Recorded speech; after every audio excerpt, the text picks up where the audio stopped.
Hi, welcome to another edition of Hand-Laid Tracks and 3D Printed Trains with Socrates.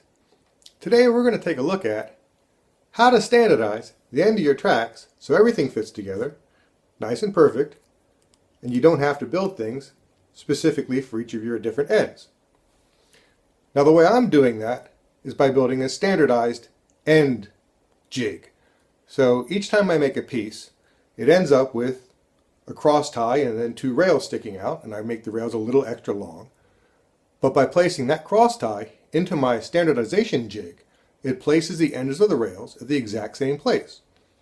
Simply nip off the ends, give them a quick little file, and you can double check it against the secondary gauge that essentially is the master gauge, and if it fits that perfectly, all rails will join together perfectly. It's a nice easy way of simplifying and standardizing the whole track system. When I started doing this, I really wasn't sure how the tracks would meet. I basically have a 5-tie and then a copper tie system, which is essentially what Fast Tracks uses. They're basically siding gapped is what they are. The Fast Track has main line, branch line, and siding, and the main line is closer together on the ties than the branch line, which is closer than the siding.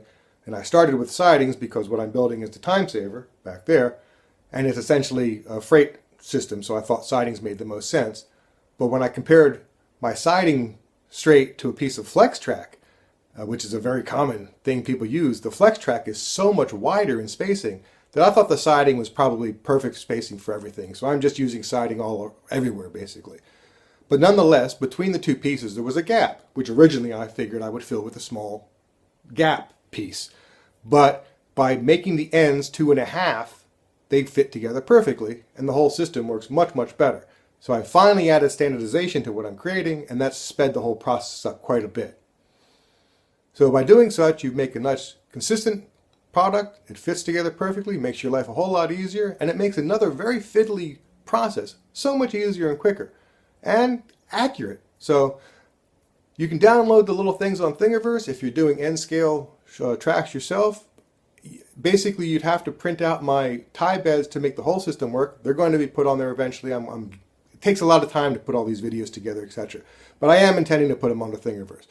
And so you can download it on Thingiverse, like it and subscribe, help spread the word. And if you use any of my things, please put a link in the description. I'd love to see whatever you're building. It's really cool to see your creations and your setups. Everybody does model trains differently.